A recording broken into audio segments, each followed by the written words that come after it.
Welcome to another IMA panel, the Independent Media Alliance. Today we are discussing a fantastic article put out by Catherine Austin Fitts in regard to the coming digital control grid. Now, we've all been doing a lot of work in a lot of different ways, discussing sort of the building, the Great Reset, essentially. Every single data point around that conversation that seems to have continued under the US government of today. And so we wanted to discuss today the different points of where that's been building, what we can see, and talk about the possible solutions around each one. So thank you all for being here today. We want to kick this off with Catherine Austin Fitts telling us about her article, and then we can go through the points. So go ahead, Catherine. Nope, you're muted, Catherine.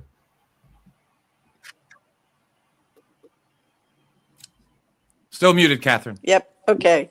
Here we go. Thank you, Ryan, and thank you for pulling us all together and gathering us this way. I recently published an article called, let me just get back to it. You threw me off there. Oh, I'm sorry. Wait a minute. The fast approaching digital control grid, a checklist of Trump administration actions to date. When Trump, right after he was inaugurated, he did a press conference with several big tech billionaires and announced initiatives, the Stargate initiative, to put together data centers all across the country and combine it with mRNA injections. And it was clearly a major step forward in building an AI engineered control grid. And he announced energy policies that would support it. And so I put together an article literally in the first couple of weeks that showed all the different things the Trump administration was doing to build a digital control grid.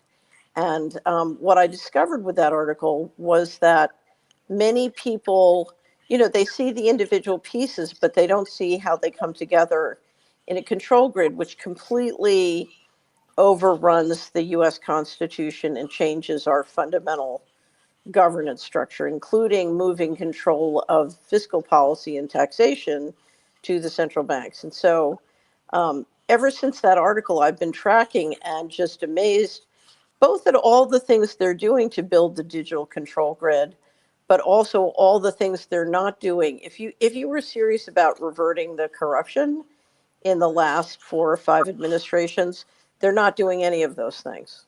So, or I should say, they're not doing very many of those things. They've done a few things that, in my opinion, create great headlines, but they're minor.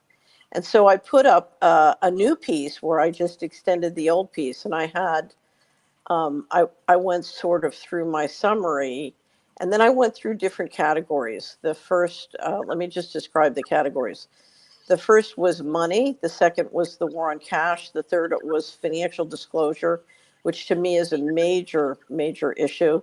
The fourth was digital IDs. We've never seen an administration more aggressive on digital IDs, which we know is the next big step to building the control grid. And then digital payment systems. And then finally, let me go down, the Internet of Bodies. And that gets into the mRNA, telecommunication systems, changes in assets and how federal assets are managed, and finally energy, because we know that the digital control grid is unbelievably energy consumptive. And then finally, looking at both budget, Federal Reserve, and some other minor things. And, by gathering everything together, it was funny, people kept asking me about, why do you think they're building the digital control grid? And Ryan, literally the list got so long that I found myself doing interviews and forgetting to mention one. So I thought, okay, I need a checklist. So this is Catherine's interview checklist, or that's what it started out at. But as you can see, there is extraordinary number of items, and this is not an accident. People say, well, we're sure Trump doesn't know. Of course he knows. This is obvious. Anyway, so my hope is that because there are so many real solutions, but they all require us getting out of the pendulum between what I call the political version of your food choices, McDonald's or Burger King. Your political choices are not, one part of the uniparty versus the other part. We have real choices, but we have to just leave the pendulum between the different parts of the uniparty behind. And my hope is that this will help people see the different parts of the digital control grid coming, and understand their time is much better spent. Instead of watching TV and being entertained by Donald Trump, it's much better spent stopping the Real ID or working with state legislators to do things to protect financial transaction freedom. Anyway, so that's my introduction. I really appreciate all you guys coming together to talk about this, because anything we can do to help people see how these different pieces snap together in literally a digital concentration camp. And the more people who create friction and refuse to go along, the better off we all are. Couldn't agree more. And since we got everyone here now, we can go through the quick roundabout here. We have Jason Bermas today, Iain Davis on the top right, Steve Poikinen, Kit Knightley in the middle, Catherine Austin Fitts, Derrick Broze. And, in general today, Catherine, is any spot that you'd like to start on in regard to the list, or should we just start with the top with money? I would start down, because we sort of go inside out. But Perfect. Let's start with money and essentially ending currency as we know it. Yeah. Well, as you write in the basic summary, an all digital currency and monetary system is essential to institute a digital control grid. So different than the actual digital monetary system around it all, the specific digital currency dynamic. And you mentioned the Genius Act, which I was looking over a second ago in regard to the, kind of like the stable coin, the legislation that's going forward. So anybody want to jump in and kick it off? I mean, obviously there's Can I just mention one thing on the Genius Act? So Trump has made a big deal about, we're not doing CBDCs and we're canceling CBDCs, and people think that has meaning. Mm-hmm. But if you look at the CBDC, it would have been done by the Fed. So primarily the lead would have been the New York Fed. And if you look at the Genius Act, it's just saying all the guys who own the Fed are going to create subsidiaries and do stable coins, which is, is basically programmable money with less oversight by Congress. So it's sort of, meet the new boss, same as the old boss. There's, it's a different version of CBDC. Right. But worse, as you're pointing out, there's less oversight. So it's the same problem, but far, just a worse version of it, which is such a way this always goes, where they give you something everyone wants to push back on. But usually you get like a less bad version that you accept. This just seems like a worse version, but it's more of a kind of a shell game. So anybody want to jump in on that topic? Digital IDs, like, the way it all connects, or specifically, back to digital currency in particular and how we see that going. Any thoughts jump to mind for anybody? Well, we've seen the rise of Brock Pierce, right? Jeffrey Epstein's good buddy in Tether, kind of taking a major foothold in what is going to become not necessarily like CBDC, but the face of U.S. stablecoin going forward. And there's been $700 million invested, and then another round of several $100 million invested, all to position Tether, and again, Brock Pierce, in this particular position of leverage.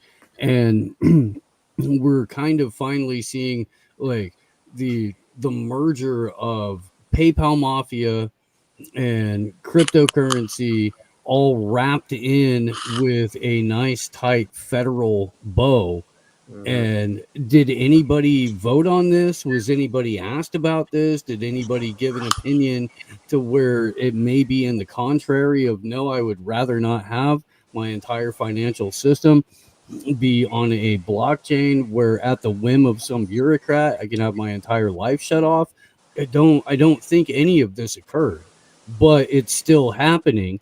And the people that are assembled here and a handful of more people are about the only ones willing to say anything at the expense of algorithmic reach, or, the expense of our shows or whatever else we're trying to put out.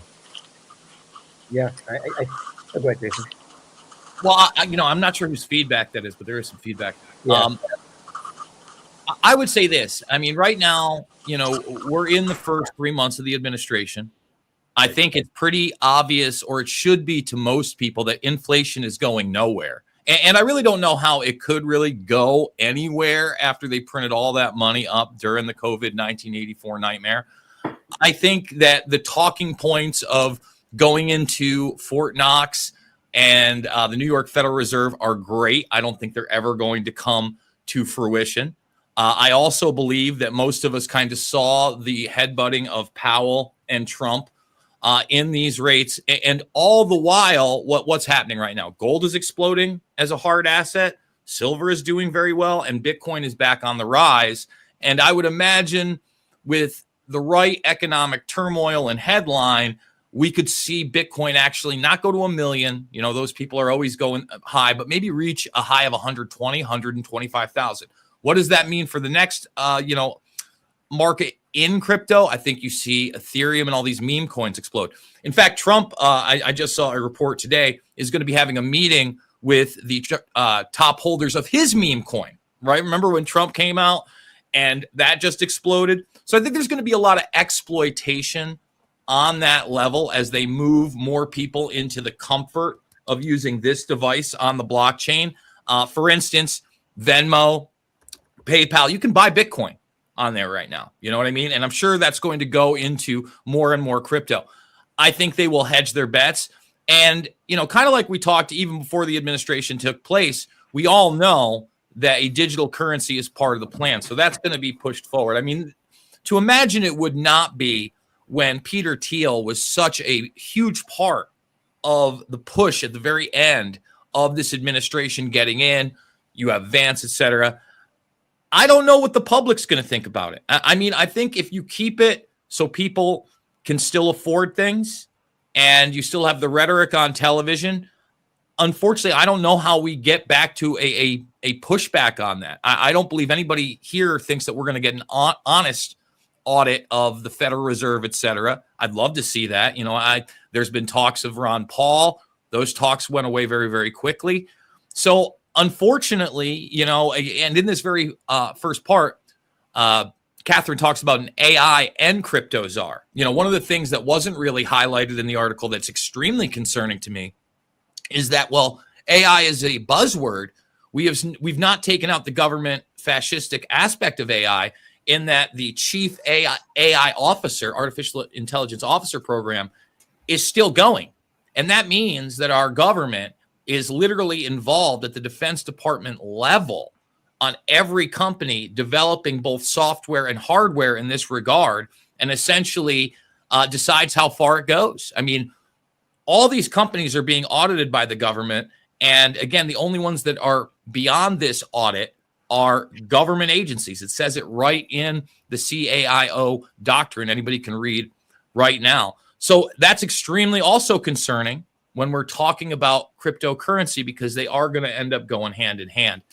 You know, I don't want to take too much more time, but unfortunately in this regard, I don't necessarily know how you slow this down. And instead, I think that people are going to have to navigate it by, you know, multiple investments in multiple things and really hard assets and resources like actual physical property, like you've done, Ryan, you know, owning your own home, owning your own piece of land, knowing your neighbors, etc., creating your own barter type systems, which still do exist in pockets of the United States outside of these big cities that they don't want to tell you about, even in the big cities as well. So that's kind of my thoughts on the monetary system. I would love to believe that we're going to have some kind of quote unquote golden age and economic boom, but I only see really that economic scale up if people start adopting the digital grid, right? Then they'll give them a little bit of a bone to encourage other people to get on the train before they pull the rug out. Mm-hmm. I'd like to jump in real quick if I can. Can you guys hear me okay? Yeah, cool. A little echo. Yeah, Catherine, thank you for putting that together. I was just looking over. I hadn't had a chance to look at it before today, but I think it's a great summary of everything going on, and for people to really get a grips of the role that the Trump administration is playing. I just wanted to add two things. One, for a brief moment, to say, I told you so, and to go back to some articles that I wrote at the Last American Vagabond prior to the election. And, you know, when a lot of people didn't want to listen, pointing out all the connections with Peter Thiel, the connections to Elon Musk, of course, the military industrial complex, et cetera, et cetera. And thankfully, more and more people, I think, are listening. Of course, there's the diehard MAGA folks who aren't going to hear anything we're saying regardless. But I do think even those who are optimistic and skeptically voting for Trump, or, you know, just didn't like Harris or whatever, and felt this was the only choice they could make, are now starting to see a bigger picture. I'd also like to point to, I don't know if you already have it pulled up, Ryan, or not, but we just published a new article I wrote at the Last American Vagabond yesterday called Welcome to the Palantir World Order, which kind of picks up on the threads that you were pointing out, Catherine. There's just one area I did want to mention just in terms of the finances. I found a report from ProPublica talking about Peter Thiel, a Peter Thiel funded company, as well as connected to all the usual players, Andreessen Horowitz and David Sachs is in there. The company you guys may have heard of called Ramp, which is a financial company. They focus on doing AI software for businesses, kind of helping them analyze their finances. And I've seen more and more people using this company. But ProPublica is reporting that there have been 4 private meetings recently with Ramp executives and the Trump administration's appointees to the General Service Administration, which obviously focuses on federal contracts. And you look into who Ramp is. Of course, they're funded by Peter Thiel through the Founders Fund in 7 different rounds. They also have Keith Robos, I think is how you say his name, Kozla Ventures, with also Thrive Capital, which is, of course, Joshua Kushner, Jared Kushner's brother, Trump's son-in-law. And then 8VC, which is a venture capital firm funded by Joe Lonsdale, who is, of course, another co-founder of Palantir with Peter Thiel and Alex Karp. And so the General Service Administration, which handles federal contracts, is now potentially going to partner with Ramp, which is a total Peter Thiel cabal fund company, to start handling some of their federal contracts. So just another piece of that puzzle of how this, the Thiel acolytes and those connected in that whole universe are getting further ingratiated there. I also want to point out, we did report it last American Vagabond months ago, and I know we talked about it on our previous panels here, the role that Howard Lutnick is playing. Steve mentioned Brock Pierce. But Howard Lutnick as well is a big component of this and a big piece of the puzzle. His connections to Tether, of course, him as Commerce Secretary. Again, I say it half jokingly, but also like, I told you so, we told you so. The information was all there. So no big surprises for me, but hopefully putting it together in this format that you have, Catherine, as well as the article I just put out, which similarly tried to just summarize all these different areas that we're seeing Peter Thiel connected companies. And of course, Palantir directly, Palantir partnering with the IRS, SpaceX and Palantir saying they're going to build the Golden Dome over America. Palantir helping ICE find immigrants and probably more people in the future. And then, as I mentioned, the payment platform, also Peter Thiel is getting involved with nuclear energy through a company called General Matter, which is starting to partner with the Department of Energy. So just there's so many examples. And of course, that doesn't even get into Israel and the connections there. So, I mean, even going beyond just the focus of the digital aspect, which is obviously a big cornerstone of the puzzle, we're seeing Palantir and Peter Thiel and the whole PayPal mafia all up in the federal government, various contracts in different ways. Most definitely. And I think there's a surveillance point where I'm going to definitely bring a lot of that in regard to Palantir in particular. It's a total information awareness, like obvious kind of development, but and excellent points in general. To the actual Ramp point you brought up, and I was curious if Catherine or anybody else, what your thoughts are on this, because I had this pulled up in the overlap to the digital currency conversation. Now, any real financial dynamic like this would be one more way they could kind of coerce you into that. But I wondered, Catherine, anybody else, if you have any thoughts on this program? So I just wanted to jump in because and pick up on a couple of things that Derrick said. One, if you look at if you and I were, if this group of people were to go into the U.S. government and say, we're going to get to the bottom of where the fraud's been going on and stop it, we would have gone to HUD and DOD. If we said we're going to build a social credit system to control, what we would do is we would go to the Treasury payment data, the Social Security payment data, and the IRS payment data, which is exactly where they went like a heat-seeking missile. And we would basically download that data and provide it to our partnership between Musk's AI company and Palantir. And if you read the Wired reports, that's exactly what they did. So, at one point, Naomi Wolf said that's $1 trillion worth of data. And in fact, if you look at high quality payment data of that kind, I don't think that's an unreasonable estimate. So, if you look at the data game, they are clearly building, the control grid, and Palantir's role in this is critical, which is why I'm so glad you guys have published this recent piece. I also want to mention something else. Does everybody remember when we would send over pallets of cash to Iraq? Okay. Stable coins working through mobile payment systems are the new pallets of cash that are going to go global. So this is just like one company used to tender for the stock of another company in the market. The US is planning using stable coins, which of course bring more money into the dollar and the dollar market share. They are literally, through the mobile payment systems, going to try and tender for as many citizens worldwide as they can get into the system. And if you look at some of the planning, not only do they plan to send out the stable coins, but they're planning on issuing, it looks to me like, massive amounts of credit. So literally everybody around the world can borrow money in stable coins, and then they get you on the stablecoin platform. So it's going to be, and they think they can get billions of people moved into the dollar channel through stablecoins. And if you look at their sort of vision of where the dollar system is going to go, it's absolutely critical. So this is a completely global game. The other thing I wanted to mention is right now, inflation was caused by the massive injection by the Fed during the going direct reset. But the thing that is pushing inflation now and is going to continue to push it is deglobalization. Deglobalization is very inflating of the real cost of goods sold, but it's happening on the real side, real asset side of the balance sheet. And I think part of what they're hoping to do is match it with this unbelievable flood of stable coins and credit that they're working on, which is if you think we're in a ridiculous debt bubble now, wait till you see this. This is going to be something else. I want to just jump in real quick on Thiel, just quickly, because you mentioned the nuclear aspect of the investments. We also have to remember that Thiel was essential in the rise of Facebook. Obviously Palantir is concerning. You mentioned Alex Karp. Bilderberg's coming up literally, I think, within the month over in Switzerland. I'm going to be keeping my eye on that.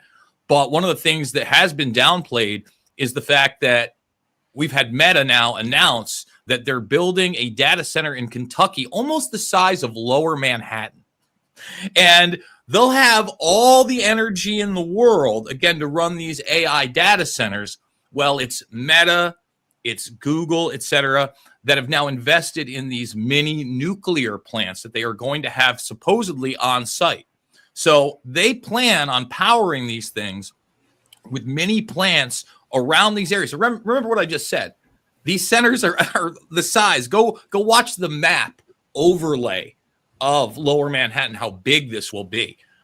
Think about that for a moment.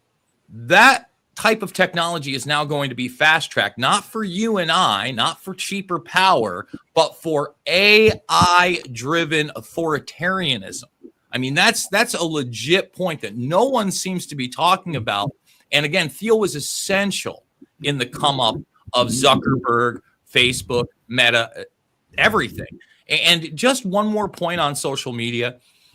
We had that executive order, and I was very skeptical of it in the beginning. I think we did a forum on it, where we're going to stop the censorship of social media. Where's that? That's not real.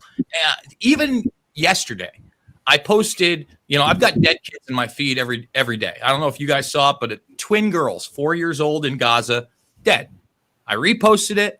I said, hey, when am I going to stop seeing dead kids in my feed?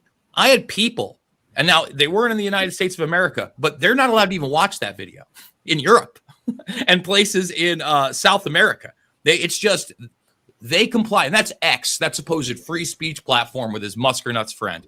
So I'll stop my little tirade, and I will allow somebody else to comment. Yeah, going back to what Catherine was saying there about the global nature of this, and obviously we're talking about the impact of people like Thiel and Musk and Andreessen and people like that in American politics, and their impact and leverage in the Trump administration. But if you go back to, I think it was 2009, Thiel wrote an article where he spoke about his ambitions to create, and this is a direct quote, a new world currency. Well, if you consider, it was 2010, and we just played the full text of it on the show yesterday. Yeah. So the notion of creating a new world currency with using dollar-backed stable coins, I think that if you can look at a plan, I think, that was at least being thought about in 2019 in terms of making it a practical plan. And it's something that I always refer to as a speech that Mark Carney gave at the G7 symposium in Jackson Hole in 2019, where he spoke about this notion of what he called a synthetic hegemonic currency. Now, shortly following that speech, that's when Facebook, which obviously Thiel was, instrumental in, and I think Zuckerberg, when Thiel left the board of Meta, but when it had become Meta, I think he was quoted as saying that he considered Thiel to be a mentor in business, in industry, and in life. So Zuckerberg was obviously impressed with Thiel, and this notion of this synthetic hegemonic currency, Carney said that there were options on the table. So, things like central bank digital currency, but also in particular, a stable coin started by Facebook called Libra, which then became Diem. And that stable coin, funnily enough, Facebook itself in an SEC filing, I keep saying Facebook, but I can't remember quite when they became Meta, but in an SEC filing, they openly stated in that filing that they didn't think that the Libra project would work because they realized that the regulation wasn't in place to allow it to work. So also, when you think about that people like Thiel that have got they're very close to people that are obsessed with this notion of something called accelerationism, which is wrapped up in this notion of something called the Dark Enlightenment and all this. They believe in creative destruction of markets. They think this is an important tool to be deployed. Well, if you look at Libra, that looks like an aggressive attack on the monetary system in terms, if you consider the monetary system to be a market, that was an aggressive attack on that, and certainly on the traditional role of the central banks in terms of them being able to issue money. That created the framework for the regulatory process.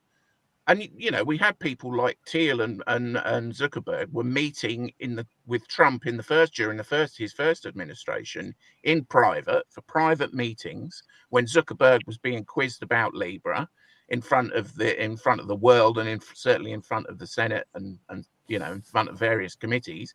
They were having private meetings, and lo and behold, shortly after those meetings,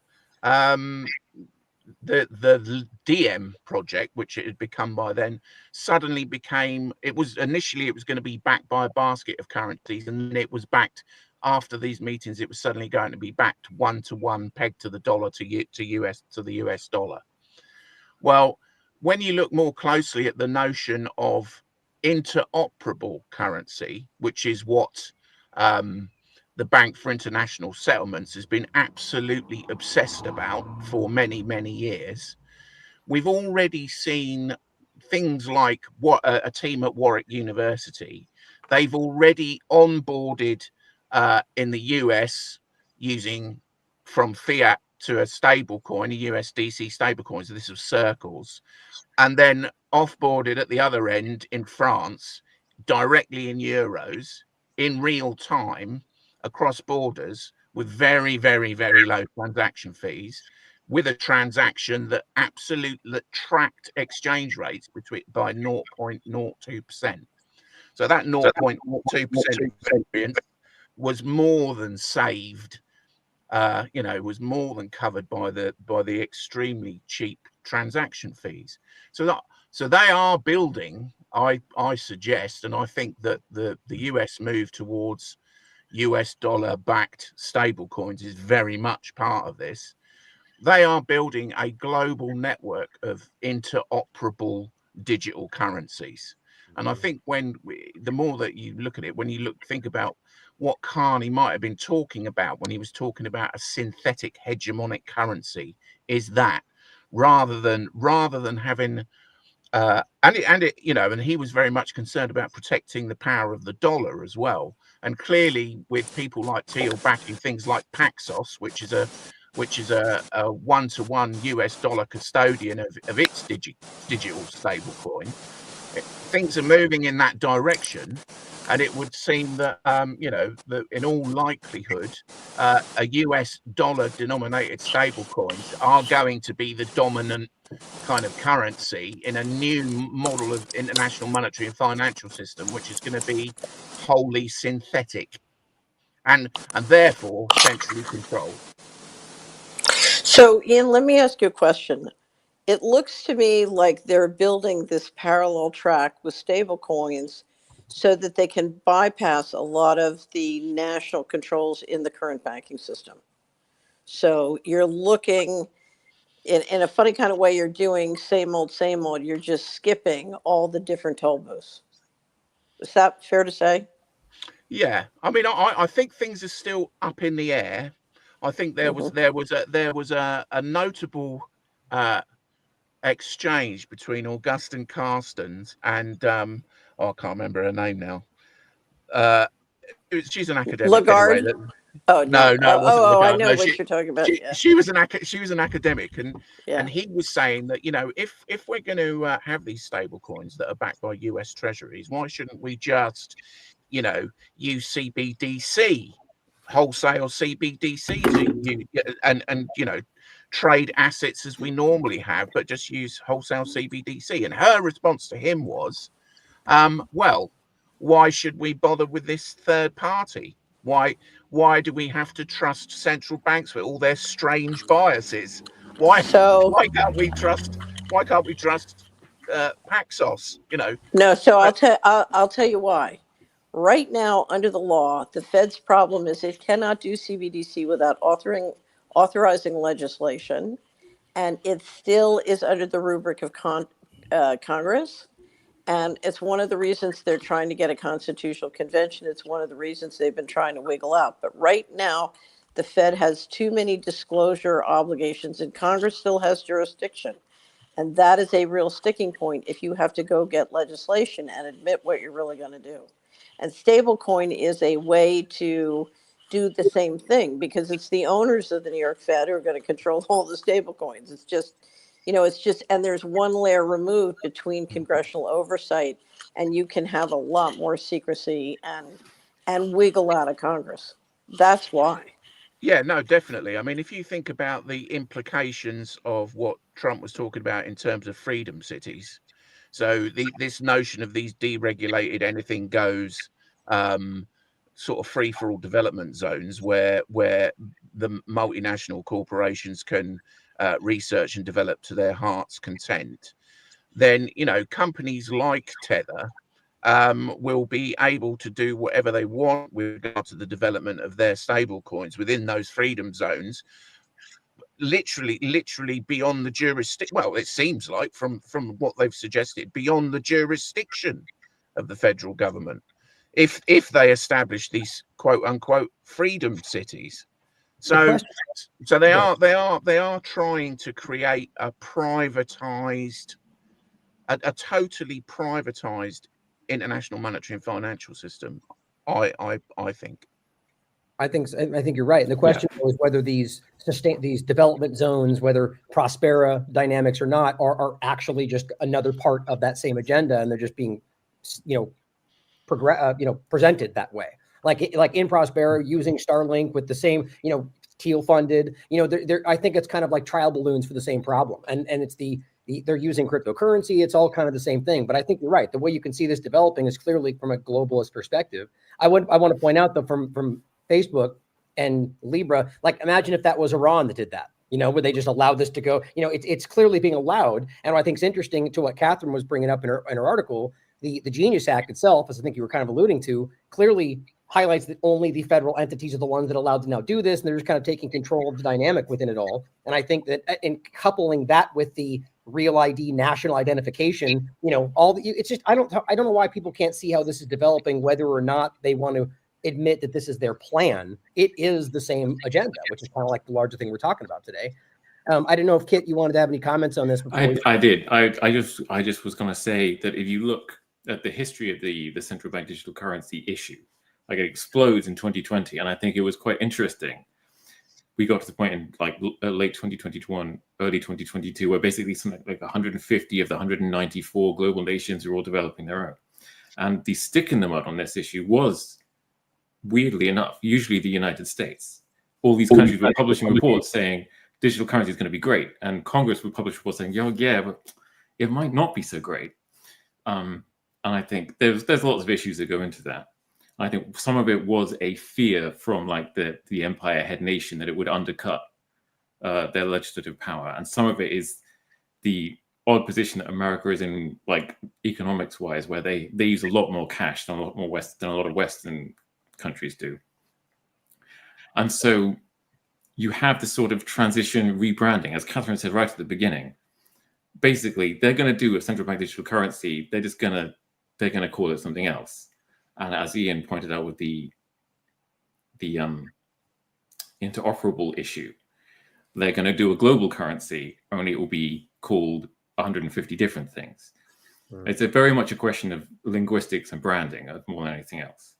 Yes. Well said. Well, let me also just really jump in. I think also technology. And what do I mean by that? You know, if these people had their way, and Catherine talks about the Internet of Bodies pretty extensively in the article, they would love the Sam Altman WorldCoin brand, where in order to actually transact on this thing, you give up your biometrics out of the gates. So while you're right, I do believe it's going to be, 150 different things. I think that they're going to integrate different types of technologies. And just like you see with the consolidation of everything, they will weed out the ones that are less efficient and less surveillance, and then ultimately try to get even beyond what Altman is doing with WorldCoin. Yeah, and usually by some rationalization by, demonstrating why the ones that don't spy on you are not working as well. The efficiency dynamic, and, justify it in that way. And there's also there's the question of how you get people to go along with it as well. Because like, I know just from, if we have something called the digital pound in this country, we don't yet, but we will. And if we have it, and you have to give up your fingerprints or your thumbprints or your retina scans or whatever to use it, people will be much more likely to give that up for a digital pound, which is an extension of something they know, than for the global world coin, which is a brand new thing they don't. Right. So you sort of have to use that language to get people on board. This is a digital dollar. It's like the old dollar, and you need your fingerprints. Mm-hmm. Yeah, it's the same with, they've got this notion of what they call vendor agnostic. So with digital ID products, the United Nations, certainly in the World Bank, like to use this term vendor agnostic products. So it's independent. The creator of the product is independent. It's not part of any kind of collected network or anything like that, despite the fact that they talk about everything being interoperable in terms of its machine readable messaging exchange systems. So already they've started talking about ISO 2022 compliant digital ID products. So even though they're all produced by different people, and then they look different, they say, somebody might be using real ID, somebody might be using a European driving license or whatever, they're all made by different companies, IDEMIA or whoever, but they all have an exchangeable machine readable data, so that can be exchanged.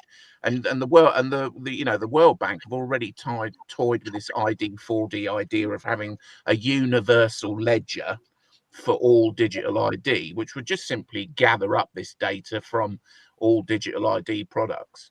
Well, with regard to stable coins, there are already stable coins that have been issued with, and I was struggling to remember the names of them, which are using the same kind of what we might call vendor agnostic technology, i.e. that they're all built on platforms and on blockchains, which have but to an agreed standard and I think SWIFT have already spoken about the stable coins that could adopt this interchangeable or interoperable since 2023. Yeah, so it's another ISO or standard for machine readable digital interchange, information, and there are stable coins that are already compliant with that. So this notion of a kind of global network of vendor agnostic digital currency products all working together, and if the Bank for International Settlements gets its way interchangeable across borders instantaneously, you start moving to a situation where, you know, I mean, I've questioned whether even what the value of things like a reserve currency would be in such a system, because the if you can, reserve currency is based on what's already been stolen, Ian. Like I mean, you know that. It's based off of what's already been thieved. And then going forward, anything that's described as a stable coin just means regime approved. It doesn't mean that there's any actual stability to it. It just means that, you know, the overarching economic sphere that's been in control for the last, you know, many centuries is still in control. That's all a stable coin means. Yeah, Catherine, I know you wanted to chime in. Oh, I just wanted to mention one of the things you see that's very interesting. So we have lots of collections of short videos up at Solari, and I put a link in the chat to the financial transaction freedom videos. It's about 100 short videos, starting out with a famous one of Karsten's basically saying we can make the rules and enforce them centrally. But the second one is Neil Kashkari, a former Treasury official who used to be or is now president of the Minneapolis Fed. I don't know if you can you play it, Ryan? It's only a minute. You're muted, Ryan. The Carson one? No, the second one. Okay, go ahead and keep talking. I'll grab it. Okay, so what you're seeing is the more and more people start realizing how this stuff really works, you're finding all sorts of people with very successful careers or wealthy in America saying, wait a minute, if we don't have our fundamental freedoms, they can take all our assets. And they're starting to realize that they're on the menu. And here you have a president of one of the 12 Federal Reserve banks saying Americans should never do a CBDC. And for the reasons, you know, the same reasons I'm sure he would know why they should never do, you know, interoperable and programmable stable coins. Anyway, if you want to play it, Ryan, it's just a minute and it's very impactful. Yeah, I just noticed in the chat, Derrick, did you want to comment before? If you have to get out of here? I can wait till after Catherine. Okay, let's play this first. Asking anybody at the Fed or outside of the Fed to explain to me what problem this is solving. I can send anybody in this room $5 with Venmo right now. Right? No, seriously. So what is it that a CBDC could do that Venmo can't do? Was that it? No, that's not it. Is there any reason it stopped? No. I don't know why. Well, here, let me go ahead. Yeah, it seems to be playing in the background. Hey, but let me remove it really quickly and add it again. See if that works. And I'll bring up Derrick's article if you want to talk about this, Derrick. Oh, sure. Yeah, I don't want to intrude, but I wanted to go back just briefly to the point that Ian was making about the Freedom Cities. This was reported earlier in April by Reuters about, of course, Ken Howry, who we pointed out months ago is connected to Peter Thiel, and you know they've got him now in the position of ambassador for Denmark, which is of course part of their desire to make Greenland part of the U.S. as they build the TechNate of North America. This report is just showing how, I think you mentioned, Ian, did you mention Praxis? I think you did. And I didn't, but yeah.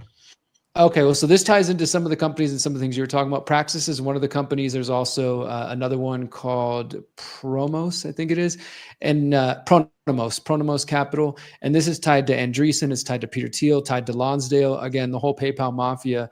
But what this article is just talking about is that these discussions are already ongoing, and that whole cabal is already one of the places they're planning to do it. And this may be one of the reasons, besides resources, they're so interested in Greenland. Apparently, they're already in discussions. According to the article, Praxis co-founder Dryden Brown told Reuters that companies have already approached them about helping them to establish a so-called Freedom City in Greenland. And yeah, this is just part of that overall move. So whether or not it happens in the U.S. or the Trump and his team really do try to take control of Greenland in some capacity, these ideas are being discussed, and it's the same people tied to Prospera in Honduras, which Ryan mentioned. You have what's his name, Friedman, the grandson of Milton Friedman's involved in that. Patty Friedman, I think. Joe Lonsdale, Peter Thiel, Elon Musk, of course. So yeah, these discussions are ongoing. And I just want to insert one other thing before I do have to head out in just a couple of minutes, because I was reading some of the comments, and I know that people in all of our collective audiences maybe know some of these details, if not all the details, and if not all the specifics. And they're, I think, counting on us in some ways, maybe unnecessarily, to also think of solutions. What are we actually going to do about this? Because we're describing a world that each of us know there is no existing within it and still maintaining freedom and privacy, that there has to be alternatives. This is what I've tried to focus on quite a bit. So I just want to encourage everybody who's listening to this to take heart that, the Independent Media Alliance is about trying to raise awareness and talk about things that you might not be hearing from others in the mainstream alternative media, but we're also very much aware of the need for solutions. I know Catherine's focused on this as well over at Solari, and others have. So, we don't have the perfect answer for you and your life necessarily. Everybody's got different resources, financial situations, desires, et cetera, but absolutely we need to resist these systems as much as possible, whether that's at the airport, whether that's real ID stuff, whether that's, just checking out at an Amazon store at the airport that they want you to use, check touch-free everything. You just have to resist these things in all the ways you can, big and small, including using cash, including rejecting the systems that they're trying to put before us. And I do think local community is super key on that, because I don't know if any of us can do it in isolation. It's going to take us coming together. I don't think there's very much hope of any sort of political solution to prevent what we can see is on the horizon. So if we're going to, if we're not going to wait on that and not just trust the plan, then we need to count on ourselves, count on our communities, our churches, whatever it is you got, your own family, extended family, and really start having these hard conversations. So find the people near you who care, who can see what's going on, and start having those conversations. And then more importantly, start coming up with an action plan, or where's your red line in the sand? What are you willing or unwilling to do? If it means maintaining privacy and freedom into the long term, not just for your life, but for the coming generations. Because if you don't know where that line is, then the next thing you're just going to accept the digital IDs when they roll out. You're going to accept the facial recognition at the airport. And then before you knew it, all the things you've been watching podcasts about and watching documentaries about for years are going to be your reality. And I don't think anybody wants that. So yeah, I just wanted to throw that in there. I'm glad you brought it up, Derrick, which is funny. We discussed before starting that one of the central parts of today was to discuss the solutions. What's funny is we haven't even gotten past point one. It just shows you how much information there are around so many different things. And so we can just use that as a segue. I'll play the rest of that clip. Hopefully that plays for you, Catherine. And then we can talk about the potential solution idea specifically for the digital currency. So let's see if this plays. Asking anybody at the Fed or outside of the Fed to explain to me what problem this is solving. I can send anybody in this room $5 with Venmo right now, right? No, seriously. So what is it that a CBDC could do that Venmo can't do? And all I get is a bunch of hand waving. I get well, maybe it's better for financial inclusion. Maybe it's better for cross-border remittances. Maybe. Is there any evidence that it is? And, they say, well, what about China? China's doing it. Well, I can see why China would do it. If they want to monitor every one of your transactions, you could do that with the central bank digital currency. You can't do that with Venmo. If you want to impose negative interest rates, you could do that with the central bank digital currency. You can't do that with Venmo. And if you want to directly tax customer accounts, you could do that with the central bank digital currency. You can't do that with Venmo. So I get why China would be interested. Why would the American people be for that? Good question. What are your thoughts, Catherine? Okay, so here we have the president of one of the 12 Federal Reserve banks in 2023 at Columbia saying we should never do a central bank digital currency. So I think one of the reasons the Fed has been slow walking this, number one is they have to get legislation, and they can't get legislation without telling the truth about what they're really up to and having a debate that they wouldn't win before the election. But the other thing is you have many, many people throughout the institutions of the United States who they don't want their grandchildren to be slaves. So I think, the more knowledgeable people get about what's really going on, the more you're gonna see real friction in the system, and that's positive. So I agree. I'd love to jump to just solutions and to the very end of the article to kind of piggyback on what Derrick was talking about on kind of it's going to take more than one person and many people coming together. And then Catherine in the chat talked about states being able to change things. So here I am in Iowa, and one of the things that just visually and verbally bothers me that I actually share with my nieces, they see me physically get angry, is when I see the spraying in the skies, right? I don't include them in much, but when I see that, boy, that makes me angry. As you know, I put out a film in 2013 called Shade the Motion Picture, going over the bioengineering, the geoengineering, Bill Gates, all this stuff. And here we are. So the reason I bring it up with solutions is kind of a frustration point as well, but people coming together. Here in Iowa, just about 2-3 months ago, my state senator, a representative named Jeff Shipley, who I've had lunch with, is a very good man, actually brought legislation, anti-geoengineering legislation, to the House, to the state. And people got to speak and the whole nine, and they tried to ban it. Now, my friend Todd McGreevy, he runs a print publication here called the RC Reader since 1994, and he spoke there. The Democratic opposition came to speak. Todd was very familiar with this gentleman. He was kind of surprised that he was here. He was wondering why he was there. Well, he had his whole little canned speech ready to go. And that canned speech goes like we've heard so many times. There is no evidence that this is actually happening. But if they are doing this to protect me from global warming, I want to be safe. So in basically a paragraph's time, they go from it doesn't exist to if it's good for me and I think it's good for me, we're going to do it anyway.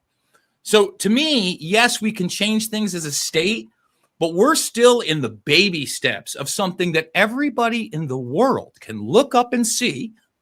And, I was on with Gareth Ike a couple days ago, and right before the show, what does he bring up to me? The United Kingdom and European legislation that they're going to begin to block the sun openly. And I'm like, hey, join the party, pal. They're just doing it here for 30 years and nobody's seen. And I've said this to other people, and I wonder if I were to run for governor of Iowa and win, could I stop this? Or is it just so far up the military industrial complex where I'm just going to get a big FU? I don't really know the answer, but I do know the answer that Derrick and Catherine talked about are at least the first steps in trying to change this overwhelming system. And I'll leave it there. Well, you have to stop it where it starts. And we have a little bit of proof of this out here in California. There was a pilot program out of Harvard in 2022 where they were like, let's just spray, silver iodide into the atmosphere. What could possibly go wrong? And a bunch of people went, no, you can't do that. So they said, okay, we'll relocate the program to the deck of the USS Nimitz in the Alameda Bay. And then we'll spray silver iodide into the atmosphere. And all of the people in the immediate, Alameda County area were like, what are you doing? Well, you know what? Why would you do that? Guys, can I jump in really quickly? Let's do since we're at the beginning of the conversation, let's bring it back to the focal on digital currency, and we can. But the good point to bring to the broad point of in a general sense how we can effectively create change in anything like this. And I think it is important to highlight the fact that I think, as you're highlighting, Jason, almost all of these, in my opinion, supersede the idea of even a federal government. That's my personal opinion, and from a globalist sense, it really is look at it that way. But I'd like to get some solutions focused specifically on the digital currency dynamic. So the Americans or anybody else in the world who is feeling forced into the idea of digital currency, what are our proposed solutions for finding a way around that? And as Catherine pointed out, from a state perspective, states' rights, that's one way to look at it. But anybody else want to jump in for that? I think, I would support, something that Catherine's spoken about a lot. And that is just carry on using cash. Just use cash. Or not even carry on using cash. Make a point of using more cash. Let me just jump in for a second, though. If I want to go to the UFC tomorrow in Kansas City, Missouri, zero cash. I don't even get a ticket. So there's no cash. Listen, there's no cash in the venue. This is not 0 or 1. Jason, it's not 0 or 1. Yeah. If you look at how cash works, if you use and insist on cash every time you can, wherever you can, you push it back. It's not 0-1. So I'm not saying don't go to the UFC, Sure. although it's a good idea to say to the UFC guys, what are you trying to do? Bring in digital slavery and push back on them? No, really. You're So right. I got to tell you, Yeah. I have watched so many people in our network get off the couch. They knew nothing about state legislators. They knew nothing about the local school board. They knew nothing about, they have gotten legislation passed. They have gotten bills passed protecting cash. They have gotten debanking stopped in their states. They have gotten so much done. If everybody would just get off their couch and pick the one thing or two things they could do and use cash whenever they could, and stop financing and supporting the people doing this, stop going to work and building the control grid, there would be an absolute revolution. Catherine, the problem is nobody wants to get off of their couch. That's not true. There are money. a tremendous number of people getting off their couch. I work with them every day all over the world. They get off the couch, and you know something? They're having fun. They are having a good time. That's how we find each other. These are all really important things to digest with all this. And I completely agree with everything you said, Catherine, but you know, in our conversation in the past, I'm much more, I tend not to lean into the legislative direction because I feel like it's harder, but I agree. No, it doesn't have to be the legislative direction. Everybody has to do what gives them energy. So, you know, you could be starting a farmer's market. You could be gardening. You could be whatever you need to do to build local resilience and to network with other people that create local resilience and shift the money and the time and support out of the pro-centralization team into decentralizing. Everybody should do what gives them energy.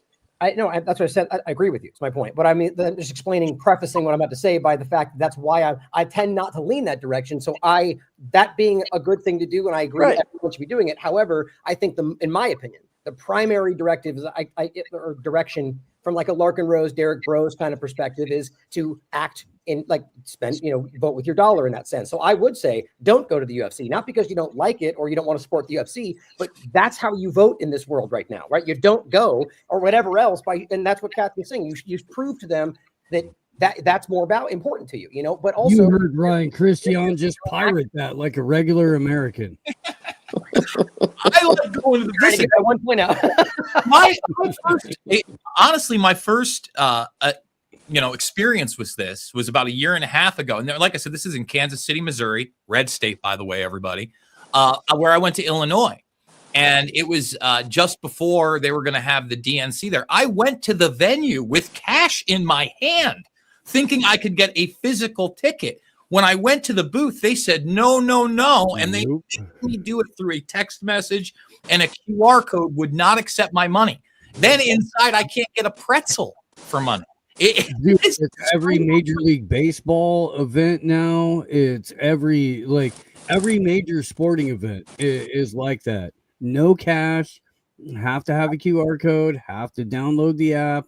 It's like whether or not you're being conscious of it, you're being herded into this digital control grid.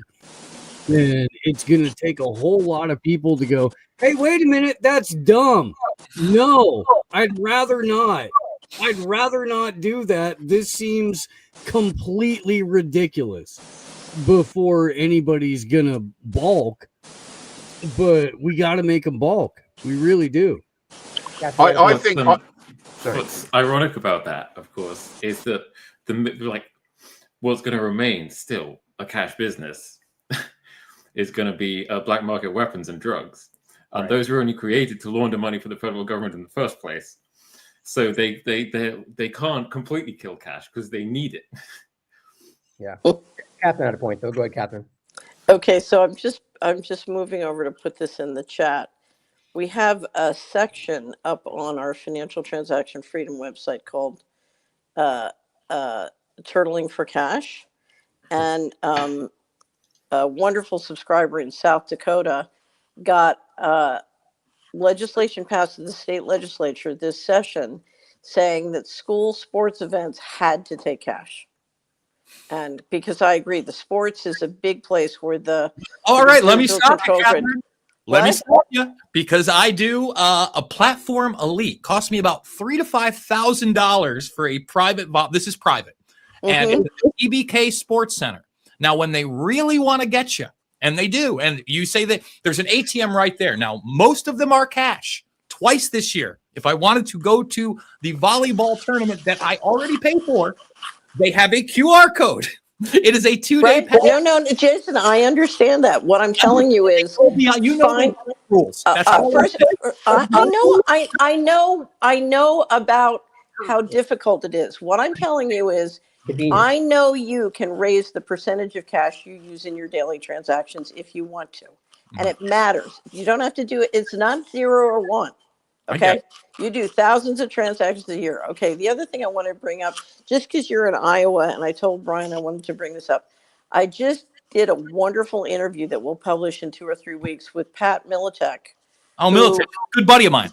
Yeah, so who was a UFC champion, and he has a business called Soil Savers, which I think could rock the world, because he's figured out basically how to spread probiotics on your land that can heal a lot of chemical damage and a lot of toxicity.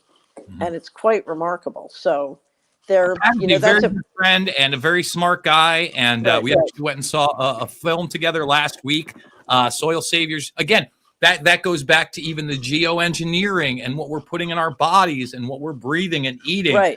But that could really help. So Pat likes to just do it. He doesn't want to go deal with the state legislator. So, so his thing is to just do it, and it's great. But, imagine we got a bill passed in Tennessee, the first state that stopped geoengineering. When Daniel Goodrich brought that legislation to the state, I said, you got a 1% chance of getting this passed. And she got it passed and signed into law, and I'll tell you why. I was there 3 weeks ago, and they're still spraying. Of course, because you can't enforce unless, I'm going to slap you guys around the head here.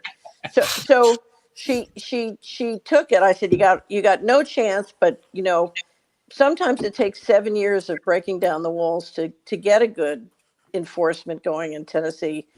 So some guy from California came to lobby against the bill, and he starts lobbying about how it'll cut into his profits. And suddenly all these legislators said, oh my God, I thought this was a conspiracy theory. And he completely freaked them out, and they ended up passing the bill. Now, it's a first step, and it needs many more steps, but they can only enforce unless you take off and land in Tennessee. Or the different layers of the elevation too. But if you look at how we get things done in Tennessee, you pass the first bill, that's like 5%. You pass the second bill, that's 5%. And it takes years. And you've seen, Frank Nicely, who is the master legislator in Tennessee, he would take 7 to 10 years to get something really done, and it would take multiple layers of legislation. But that's part of how you educate people and get them to really change. But you got to start. Yeah, which is my point, is that obviously is important, and I agree. We have to keep doing that, but I'd rather try to get more immediate action going while we're doing that too. You know what I mean? So absolutely. I just put in a link to our article. I want to stop CBDCs. What can I do? But it's the same. We've done a whole bunch of shows with Twyla Broze on Financial Rebellion on CHD TV about how you stop the real ID. And I think the most important thing to stop right now is the real ID. Well, why don't we use that as a transition, since we really have only, gotten to the currency part of this. And, I doubt we'll get to every single data point. So I say what we focus on is next to that real ID focus, because that's connected, and then the Stargate kind of infrastructure of it all. So on the idea of the digital ID, real ID, say back kind of like ecosystem that's being built. I mean, from a U.S. perspective, but it's happening everywhere as well.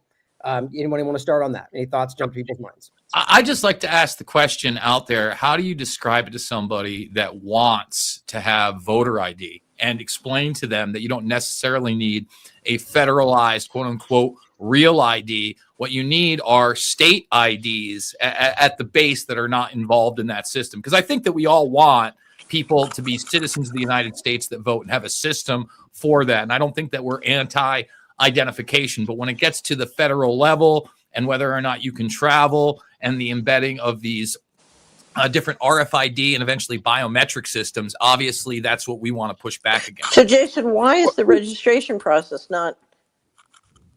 You have a registration process wherever you are. You register to vote.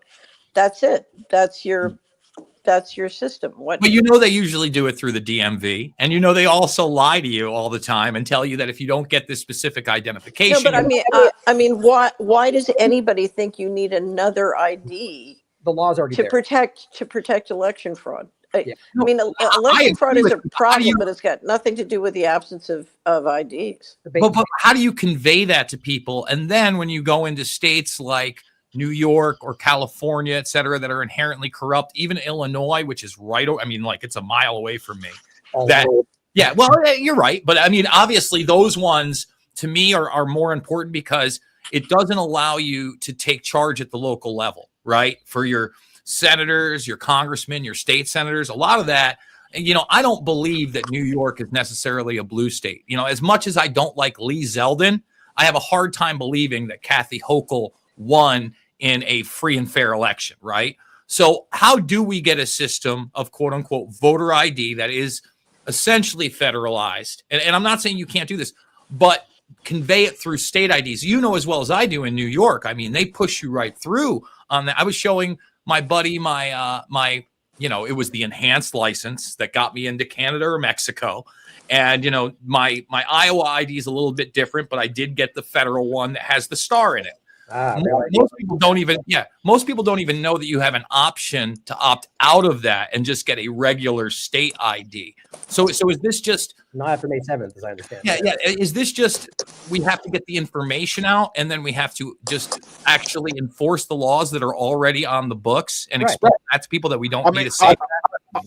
I would say if the question is how do I show someone that wants digital ID to stop voter fraud, what would be a good thing to show them, to explain to them why that's not necessary? Maybe show them that video of Elon Musk speaking about 6 months ago, saying how important it was that all voting was done with a paper bureaucracy, because that would cut out the potential for voter fraud.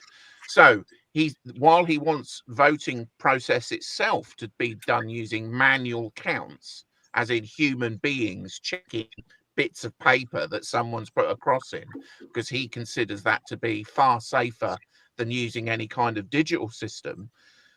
Why not then, if that's his idea, why does he not also advocate having, traditional types of registration done through a human run bureaucracy? So, for years and years, we have paper driving licenses. So why don't we? What if the issue is security, then what's wrong with paper driving licenses? They seem to be far more secure than digital driving licenses. So, hold on, Jason. Hold on. Let me jump in since I want to get in for that first point. So the idea here is that, and I agree with you, it's important to highlight that, people I'm sure disagree, so we shouldn't say everybody, but anybody who wants to uphold the law in this regard would say that you have to have an ID to vote and that has to be verified. That's obvious, right? So I think we agree with that. The point, though, is that this is a manufactured problem to justify the solution they want. And we all know that's how it works, right? So we're dealing with something in regard to, the point is, as Catherine was alluding to, there's laws in the books already. And, I'm not a statist, so the idea is we're forced to live in this regard. And so that's what we're discussing. But the point is, those laws are on the books that already apply to this problem. So the idea is that if the issue of immigration has been applied to rationalize why we need something new, all we need is the current enforcement. And I'll point out Democrats who are actively avoiding that or arguing that we shouldn't be. And so that's the problem, not that we need a new layer of things for them to ignore, right, to justify the new digital ID. So that's the bigger thing for me. So I just want to lay that out there because I think the solution being presented is a bait and switch. So, but let me just say this also, because again, I voted this year, and I'm in Iowa, and yes, again, I had an ID, but then we talk about paper verification, right? And the polling was not paper. So now they've brought in this new system where I sign on a pad with my finger that looks almost nothing like, my actual signature, but that verifies me, and then I get my paper ballot. So again, we have so many things to do to push back. I want the paper system all the way through, right? So in other words, the ballot I get, and I don't even think I sign that, right? So that doesn't have my signature on it. So it would be very, very easy to go in there as somebody else with something, they barely looked at I don't even know they'd looked at my ID, I'll be honest. I think I said my name, they asked me my address, and maybe I handed somebody my ID for a second, and then I digitally signed. I'm with you. I want all paper all the time. I want physical identification, etc. But again, I think the issue is, even with that, are we going to have the same type of corruption in these states where this absolutely happens? Because we still have, you talked about the machines, we still have the damn machines counting these things with fractional voting. You're right. You know, like that's a whole nother. I don't know that the SAVE Act does anything to stop that, but I would ask, what is the solution to get to? I mean, we're so close to the midterms right now. Forget about, 2028, 2026 is right around the corner. And at least in this country, I think that does make a significant difference. So I'll open the floor to anybody that wants to retort to that. Well, I'll just add before anybody else jumps in that I think the point again is that, and not that I necessarily agree with the laws in the books, but the laws that are there to be enforced would already address the problem. And that's kind of what we always keep seeing, is that they're just like even with every, I mean, I don't want to lurch into some larger conversation, but the idea that they're putting things forward and trying to solve the problem when the problem is just simply already acknowledging the law that's existing. And I think that's a constant game that's being played. So I think we all agree with that problem, but the solution should not be a digital ID, or really the real ID compliance, or really the bigger point for those that don't think it's digital ID, a national identification. We've all talked about that as a conspiracy topic and how tied that is with the New World Order and all these different conversations. So it's interesting that it finally gets pushed forward by the people that would otherwise be calling it out, which is how this always seems to go. So that's, I think, important. Well, it parallels gun laws, doesn't it? People say we need stricter gun laws because of criminals using guns, but there are already laws to stop criminals using guns, and they ignore them. So you bring in stricter voting rules, and the people that break the voting rules will just break the voting rules. I mean, they ignore the rules already. New laws aren't going to make any difference. Right. And I think that's the crux of it, is that if you're addressing it, Jason, is that, what's going to stop them? Nothing. And corruption does not stop because of a new law passed, like you're talking about. They're already corrupt. So they're going to find their ways around it as best they can. That's why just the point is to acknowledge that they're violating that instead of trying to go around it, but that's how government works, it seems. But, so I think that's, before I go to the next part, anybody else have any comments on that discussion point? Okay, so let's jump in then to the point that, the connection to that, which is the, I guess, the larger database, as you wrote and I'll bring it up to kind of set the point, as you wrote in the article, financial data and payment systems and artificial intelligence. So again, there's so many connecting points to all this.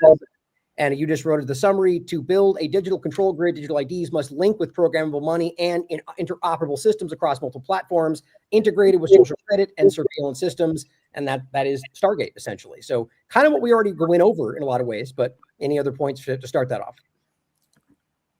The only thing that I would say technology-wise that wasn't covered in this article, I would say, is the artificial skin that is constantly being put up by the Defense Department and SpaceX, right?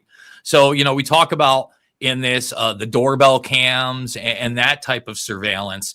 But when you look at what Starlink really is, it is that global digital information skin. And, the ride-along program on SpaceX used to put up the Blackjack satellites. I know that Derrick actually did a couple of extensive pieces talking about the new spy satellite network that has been directly created by Musk. So if I were to just interject anything into this, it's that we have the militarization and the surveillance of space going to an extremely new level. And what they're selling the public on is Katy Perry going 60 miles up to the Kármán line and the idea that we're going to Mars. Like, Trump literally said it, I think, 2 days ago again, that we better get to Mars before the end of our administration. None of that's real. These rocket systems are Defense Department programs, and they fully want to integrate this information system, this information skin, into not just the Internet of Things, but the Internet of Bodies. And let me just say this about the Internet of Things. We are starting to see that mini revolution in the United States of self-driving cars. Phoenix is a big hub for this, and I did not know it. My buddy went out there a couple weeks ago and took one of the robot cabs. They're everywhere there, So we're now starting to see the automation steps of this control grid come into fruition, at least on a smaller scale. And I think a lot of that is going to be driven by the technology that is in the sky and really not talked about that much. I mean, even when you think about the people that were sitting there at the inauguration, Bezos is sitting there, right? Well, Bezos also is another one of these guys, Amazon, are building these artificial intelligence information centers and trying to opt for this nuclear technology as well. So this is a big part of the fourth industrial revolution that people aren't talking about: the surveillance in the sky, the integration with AI on the ground, and then utilizing what I think will eventually be these mini nuke plants in order to do so. Yeah, the World Economic Forum have already spoken about what they're calling the $1 trillion opportunity of Earth observation satellite industry. So a kind of leading technologically on that is, you know, companies like Satellogic that Lutnick is invested in. That so the idea is that, you know, we think about satellites kind of observation in terms of its, you know, physical observation, like some sort of camera looking at the ground so that you can see an image of something.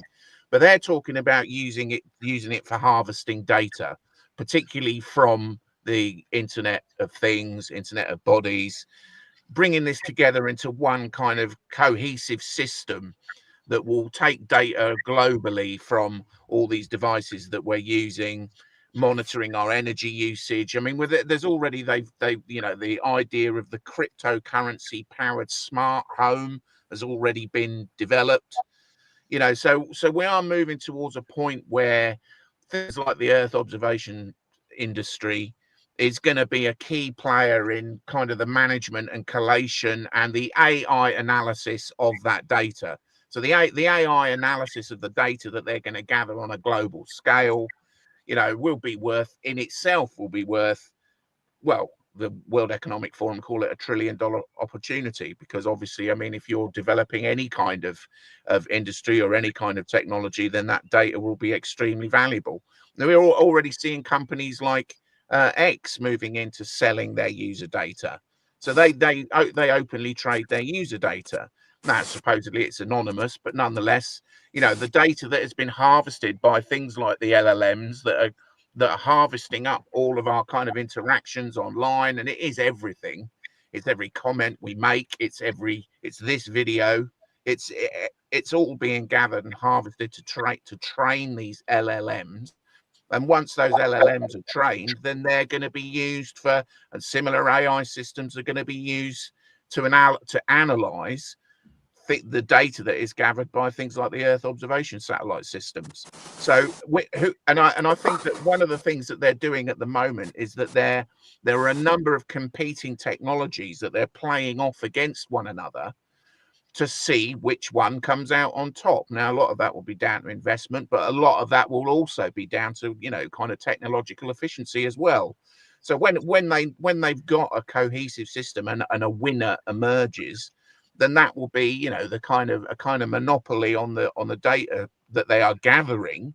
And then they've already talking about the concept, both in the both financial and digital ID, of this notion of the universal ledger, which will be, you know, a centralized ledger of all data. So, you know, I mean, that is the ultimate kind of centralization of authority if you've got access to that data. Funnily enough, it's being sold to us as decentralization. So all these new systems that are coming out are being these competitive systems that are decentralized, and there's all these vendor agnostic companies that are competing because it's just a kind of free for all that's going to enable a brave new world. Unfortunately, the nature of that decentralization is, if you like, creating nodes on a blockchain network that is going to enable the centralization of particularly the analysis of all that data. That's what they're constructing. So I just wanted to mention one thing, because I don't see how this vision works in terms of energy consumption unless you bring out breakthrough energy or you depopulate, or both. Or both, yeah.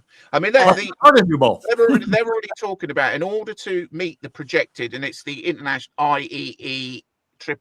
I can't remember what that stands for, but their last kind of assessment report of where we would be by 2050. I think currently the total global use is something like 26. I'm going to get this horribly wrong. 26 million gigawatt hours per year, and that's gonna double to, you know, more than 50 by 2050, which they've calculated is the equivalent of adding a nation like Japan to the energy consumption every year between now and 2050.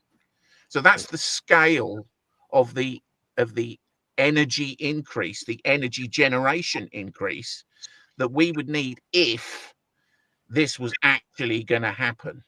Which means, as you quite rightly say, there's only two parts of that equation, Catherine, isn't there? There's either got to be a hell of a lot more nuclear power stations or some sort of fundamental energy breakthrough, or Well, they've had the us. breakthrough. They've had the breakthroughs. They just haven't applied them. Well, Yeah. it's not just less of us, but we see multiple people talking about how they're going to live to 145. We saw the president's son-in-law say his generation was going to be the last to die, or we're going to live forever. So, you know, so that's even more environmental stress. Let me just mention one thing. I was looking at a group. So I have a investment screen company. I was looking at a list of the stocks that had performed the best over the last year, just out of curiosity. One was a software company. I ended up going in, and it turned out that one of their lines of business was digitizing the forest. So they were planning on spraying sensors, you know, like on the entire Amazon, and collecting data on every living thing in the forest. And it was called Internet of Forests. And I just said, you know, these guys have every ruse you can think of to create and suck up data. It's unbelievable. That's insane. I've never heard that. I mean, that do a search for the Internet of Forests. You'll pick it up. Well, I was going to make that point actually before I go to something else. Is that what's interesting is the Internet of Bodies is actually the old conversation, right? So this is from 2019, right? And so they're talking about the Internet of Bodies, the Internet of Things with the interconnection. Like we're beyond even this, where I think Internet of bio nano things, and like so we're getting to the point to where we're still being pointed to something. It's always like the deflection, right? They give you what was happening 20 years ago while they're moving on to something else. And I think that's what this really is, because well beyond that, and you can't do what you're talking about with the trees without something like smart dust. Right. Yeah. That's wild. And so that really shows you. So let's bring that to the larger kind of what I see as the Palantir or whatever you want. I think Palantir is the obvious point. Oracle's obviously involved, but the total information awareness, CIA overlap, Palantir, where we're seeing this sort of all-encompassing, as we've been highlighting in every aspect, this consolidation of information, of surveillance. I mean, I've got many things pulled up of like the IRS overlap, the immigration OS they rolled out, you know, all these different massive consolidations of controlled surveillance and information. So let's kind of end on that general point. I don't know how much time you have, Catherine, if you want to start. So I've got 1 minute. So, you know, I think it's a little bit like the old stories of the gold rush, where everybody sees an opportunity to make money by centralizing and creating more data and centralizing. And we do know, you know, I've been told many times that the guy who has the best AI is the one who can provide it with the highest quality, the most highest quality data, because it really develops on the data. And so, you know, this is part of a gold rush. And of course, it's allowed because carrots and sticks, it takes you where the centralizers want to go. But I do want to point out that, you know, whether it's the energy question or many other questions, I just see that the centralizers have enormous problems. This is going to turn into one of the greatest cluster, you know what's. I mean, it already is. And I think that's why what Derrick said about, you know, focus on the actions you can take and building local resilience and just doing it every time you can just do it. If enough people do that, it has tremendous opportunity, because I think their vision, it as an economic matter and as a matter in alignment, well, it just doesn't make sense. You know, this is way too psychopathic to work. So I just, I mean, I can see why everybody's rushing for the gold rush, but at some point, just remember the guys who made money on the gold rush were the guys who made the blue jeans. Right. So anyway, gentlemen, it's always a pleasure. Thank you very much, Ryan, for doing this. I can't tell you how much I appreciate it, because the more we can help people see the overall picture, I think the more people who will start to, you know, look for real solutions and back out. Anyway. Absolutely. And great work on this, and looking forward to the next one, Catherine. So thanks for joining. Have a great day. Thanks, Well, Catherine.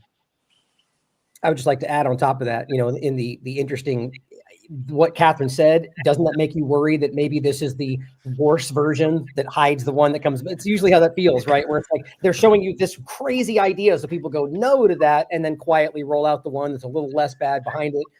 I don't know. Just any thoughts on her last point there? I mean, obviously with the Internet of Bodies stuff, that's something you mentioned. Smart dust. Well, we're in year 20 plus of that being like used by the military industrial complex openly during barely talked about. And I think that that's a big problem. I would encourage people to go read a book now. I think that's about a decade old. I think it might even be 2013. And that is First Platoon by Annie Jacobson. And that story actually revolves around smart dust and its utilization by a unit in Iraq to target a quote unquote terrorist threat that they end up at the last minute not killing based on this technology that would have been the wrong one.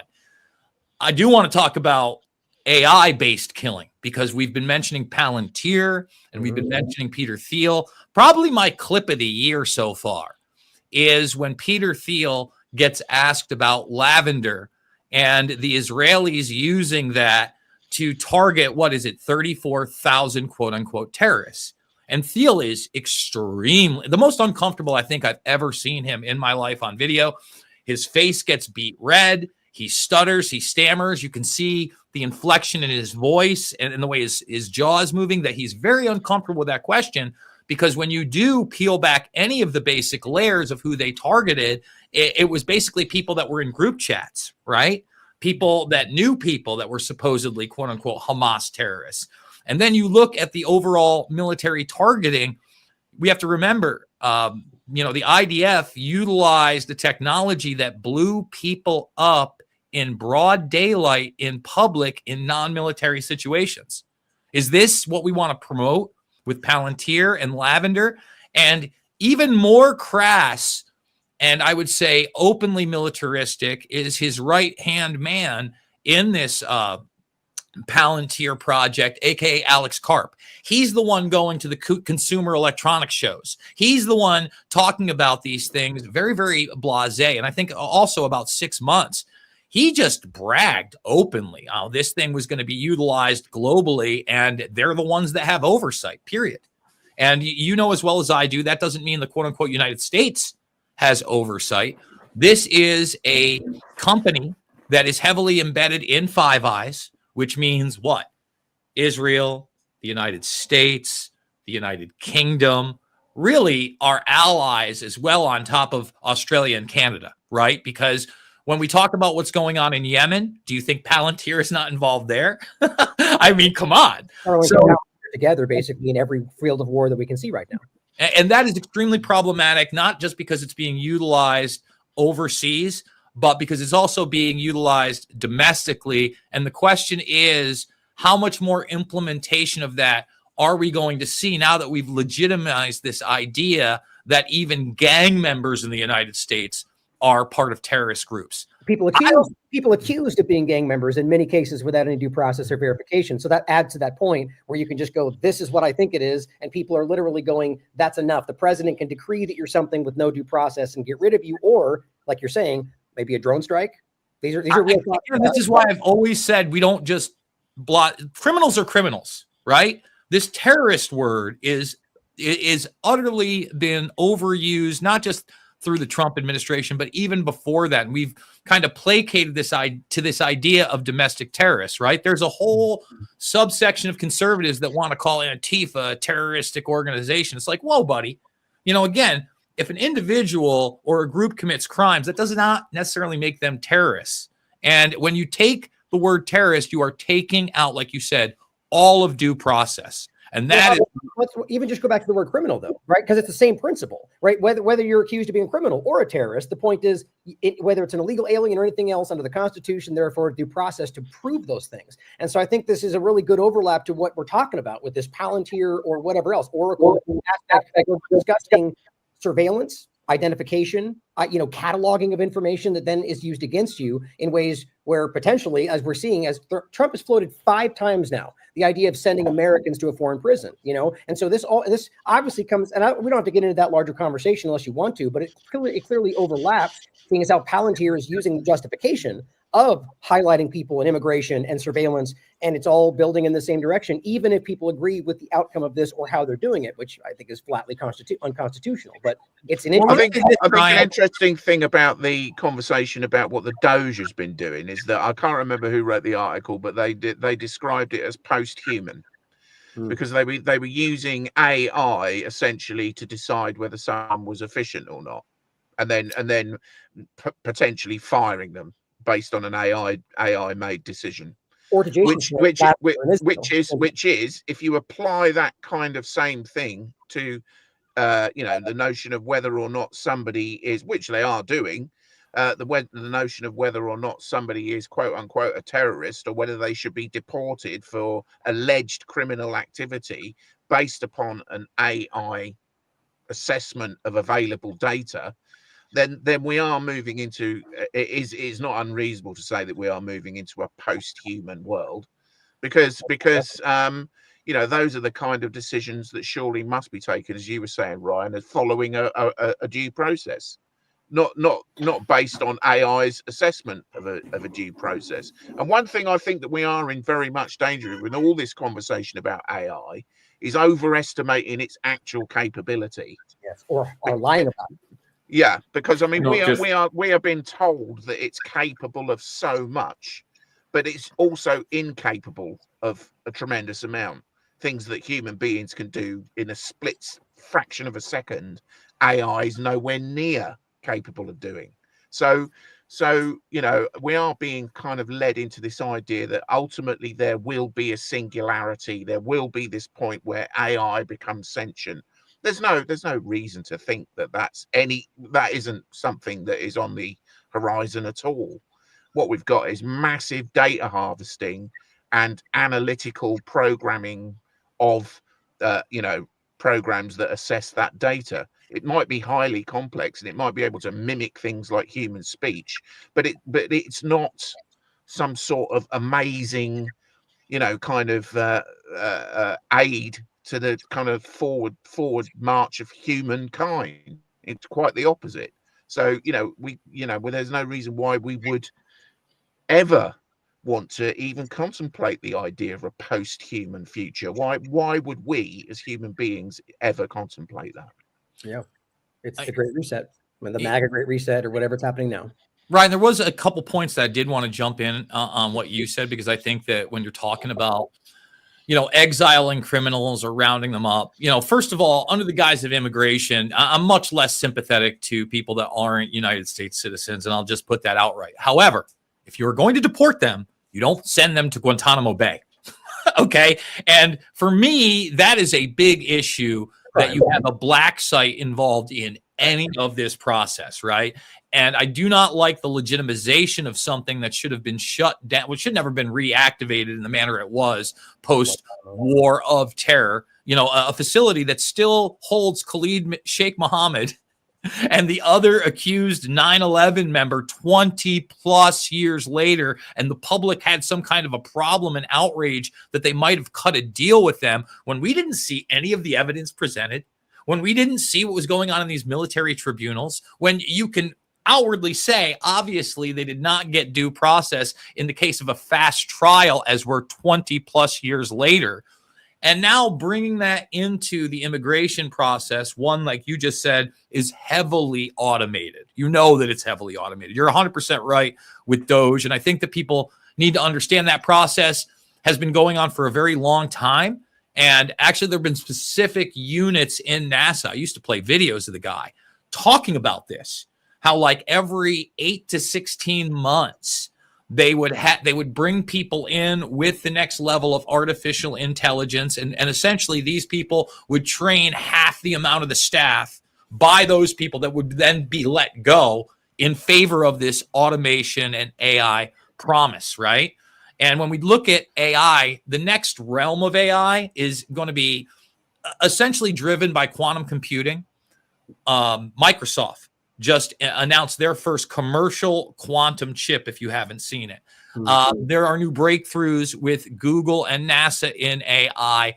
They've been working on this in two plus decades. And as far as he talks post-human, I think one of the next pushes in the quote-unquote transhumanist movement is to integrate human biological tissue into a lot of these operations to dehumanize us further via organoids. Are you guys familiar with the organoid movement right now? I'm not. No. But I'd like to jump in back to the first point you made, and we can come back to that, because I think we can end with this general idea of this overlapping transhumanist kind of direction that seems to go in. But I think that it's important that these two things are together, because Iain's point with the artificial intelligence, the idea of how it's being automated, where it's going to a point to where we can then, like even as Eric Schmidt said in a podcast like years ago, paraphrasing, that one point we'll get to a future where AI is making decisions that may seem immoral, but it'll know better. That is what he said on a podcast a while back, which is horrifying, is that we need to establish now that these basic fundamental realities, right? The idea is sending someone to El Salvador or anywhere else, let's be clear, illegal immigrant or American, there's no basis in law precedent of any kind that's illegal. Now, we can have that discussion going forward. It seems you agree with that, whether that could change, but right now that's the reality. But sympathy is not required to have somebody to have their constitutional rights acknowledged, right? So an illegal immigrant, let's make this clear for those watching, has constitutional rights, most importantly, due process. That's been ruled on by the Supreme Court countless times, Reno versus Flores. Scalia himself said it was paramount that in regard to deportation in particular, due process was paramount.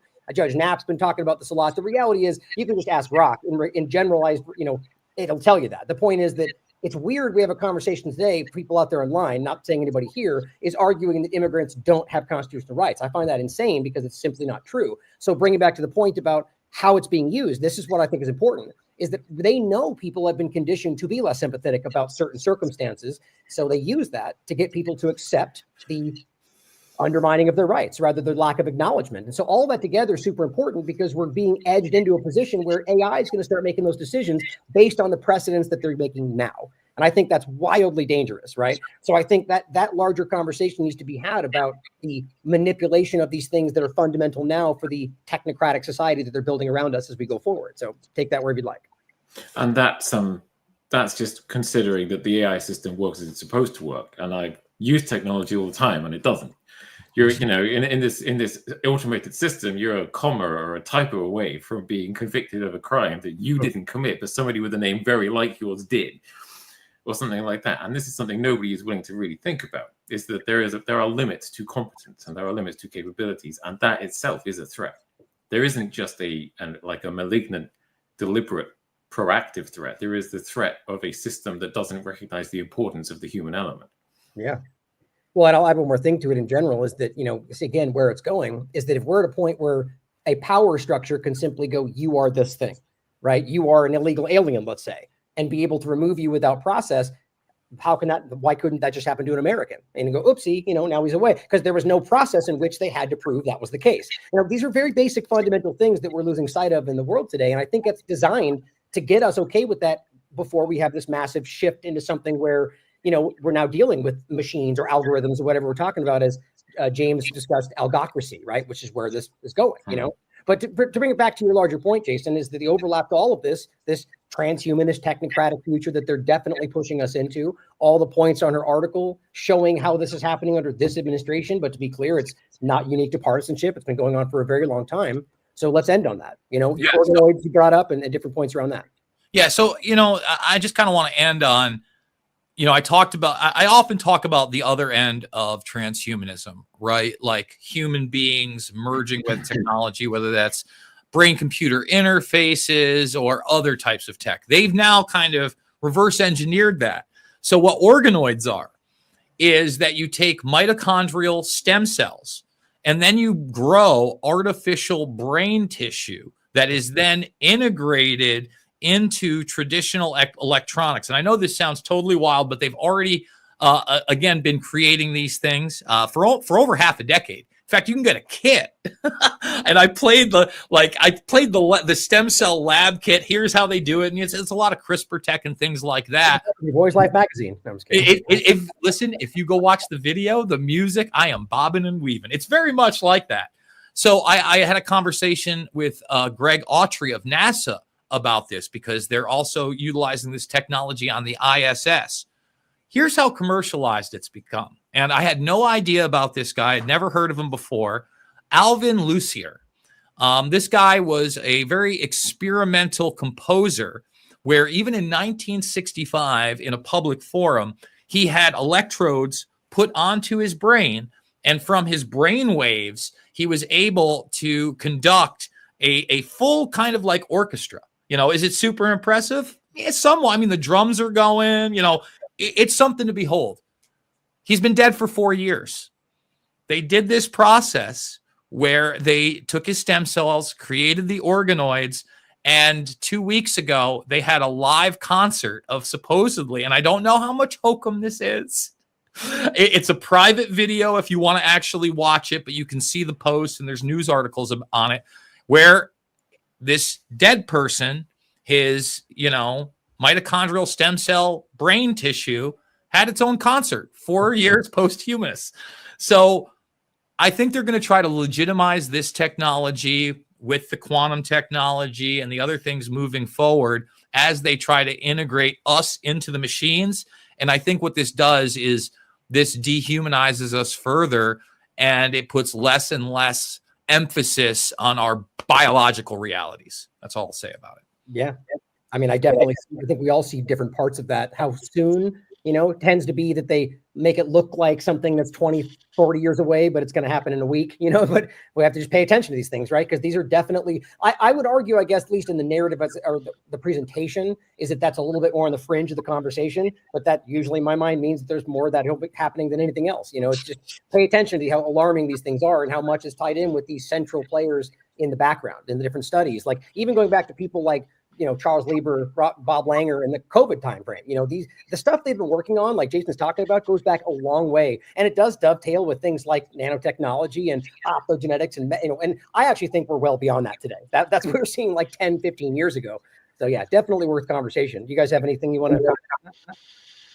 Yeah, I mean, I think the you know, when you got someone like Thiel, who's you know, very close to this notion of the Dark Enlightenment and very close to Yavin, it's tempting to think that our futures that they may have in mind, where we meld with technology, will be somehow beneficial for us. I mean, on its face, they would argue that we need to do this neo-reactionary movement is very much a part of, would argue that we need to do this in order to be able to cope with the singularity that they say is inevitable. But when you look more deeply into it, where you know, one of the kind of foremost thinkers in that neo-reactionary movement, a guy called Nick Land, calls us technoplastic beings. And the reason that he wants us to become technoplastic beings is so that we can pay our sovereign rent. Because in the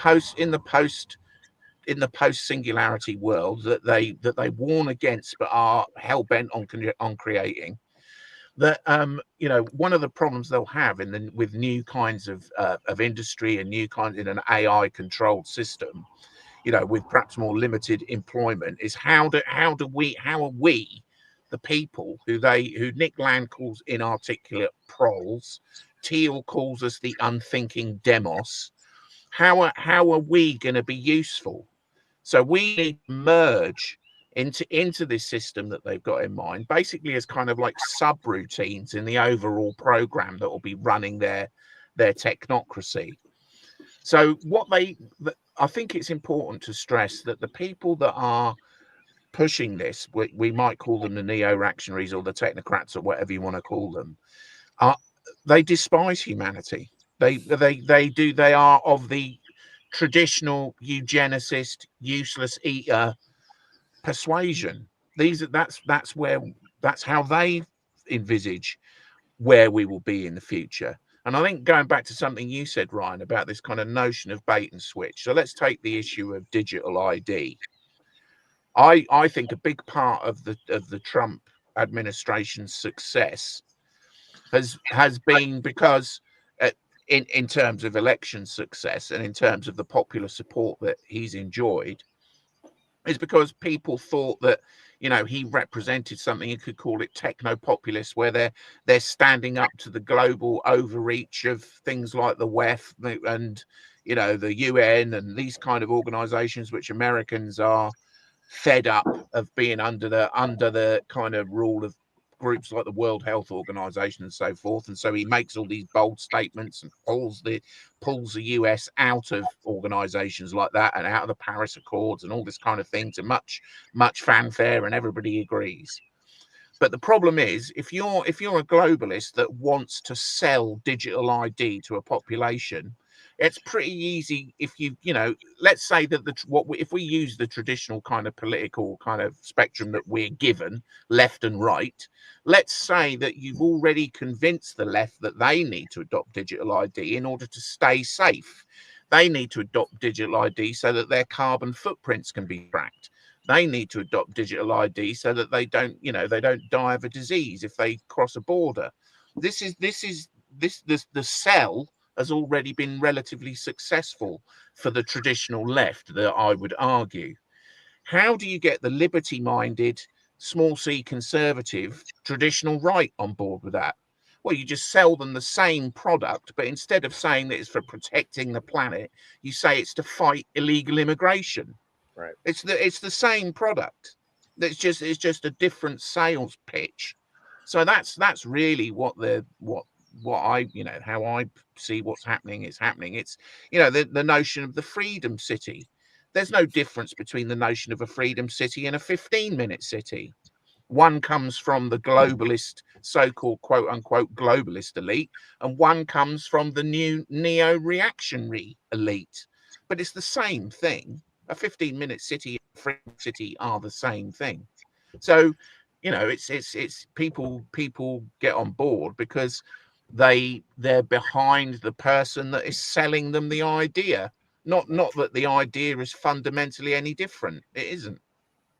This is why I tend to think at least in this country, but really anywhere in the world, the false binary, which doesn't always have to be two, despite the name, like, you know, the idea of that concept clearly is the biggest block to any real change, like especially in the United States, speaking as American. Like, it is so obviously, like you're talking about, there's people that would otherwise be pushing back, and then they flip the script and they do it a little different way. And then, you know, and it continues to oscillate like that. And right now with this administration, which I see is no different than the previous, just the continuation, a different way for a new flavor, is doing all that through it with all of these different agendas, whether it's bringing down the failed thing we all start to see to, you know, make it look as if change is happening, to really just replace it with something worse, or the, you know, repackaging of the same problem with a different cell. It's literally everywhere. And that's why it's so important for people to look beyond, you know, not their ideals and values that they may see as conservative or liberal, but like the larger politicized team sport politics of it all, because it is, you know, you think about the woke mind virus, it's a partisan mind virus. It's literally in our face everywhere. That's my opinion, speaking for myself. But,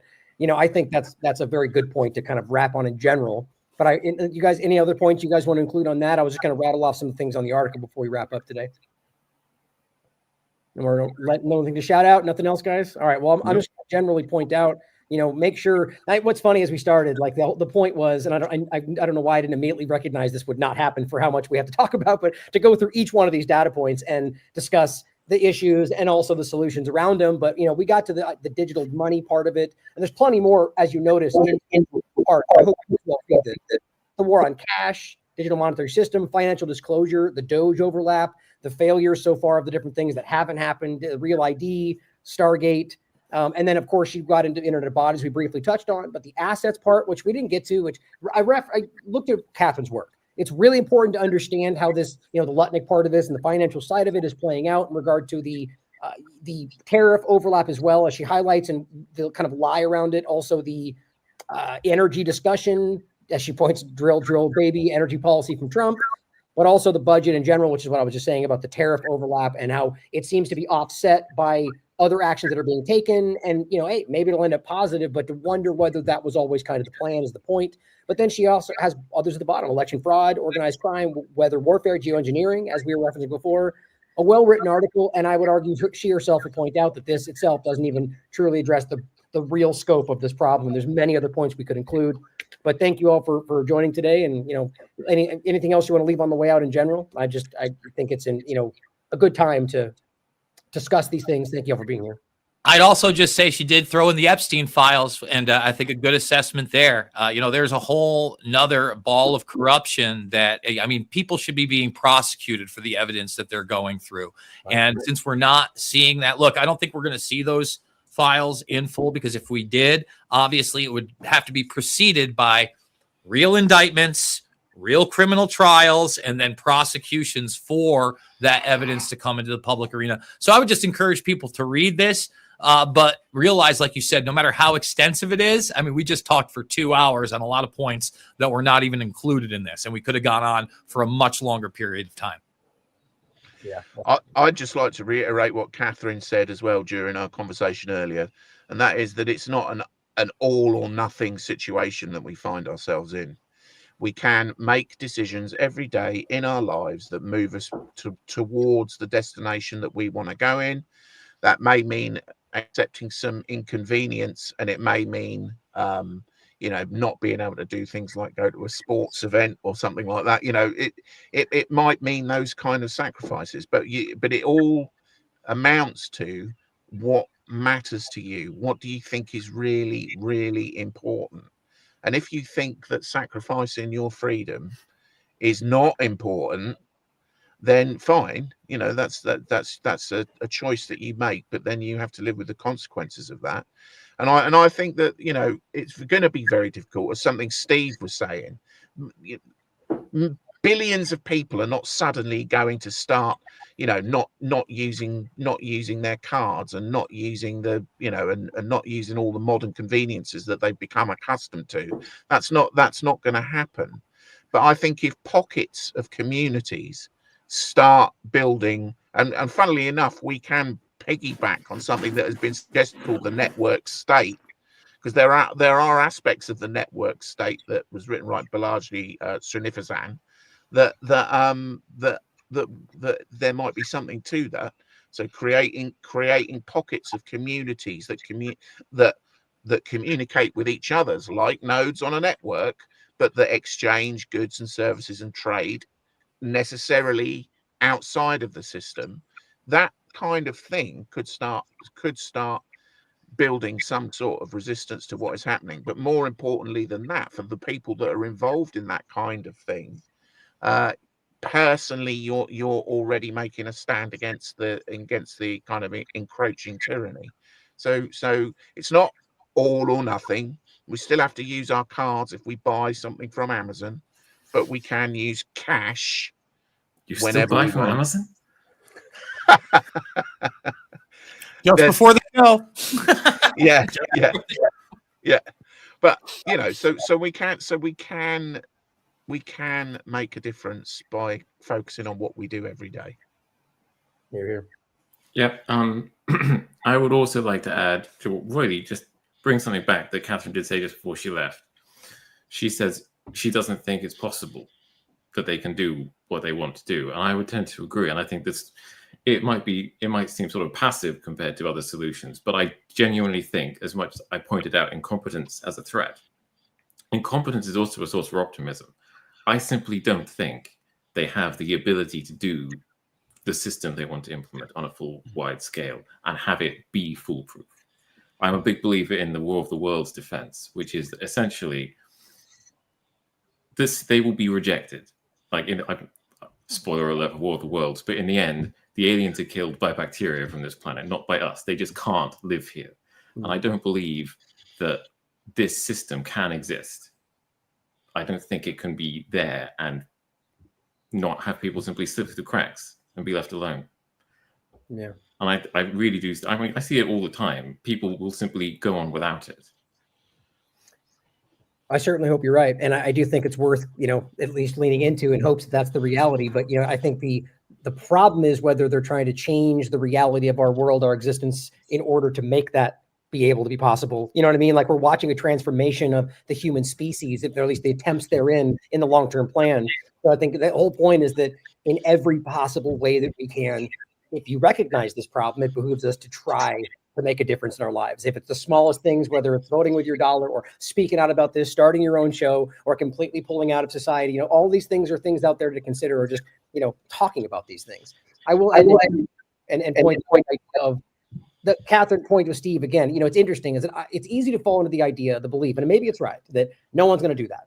People are lazy, they don't want to do it, because we know that's a large portion of this conversation. But I do always lean in, even if it's just wishful thinking. And I do think I see the writing on the wall everywhere. I think we all do, that at least a rapidly growing number of people are beginning to question basic fundamental things of the control structure. And I think, again, that's largely why this is a time for them to transition to something new. So I think it's worth leaning into that. And I think we should give humanity the benefit of the doubt in a lot of ways historically, that I think people are better than we give them credit for. And I think that the system knows that, which is why it's always presenting itself as good and altruistic and fighting for freedom and liberty when they don't have to, right? If they believe that we were all bad, then why would they want, I think it shows the game. But I'll end with, in general, about the where we are now. That I think what keeps happening is the partisan game flip-flops. And one side points to the other, and calls for accountability, never wanting the full accountability. So right now, as we see this go forward, I think a lot of people are like, why is Bill Gates or Fauci or anybody else, or as you pointed out, all the different things that we know of Epstein, or they were telling, these people are stealing Social Security numbers. Why isn't anybody in jail? There's so many different points being made about things that you claim you can prove. And this isn't unique to Trump. This is a partisan thing.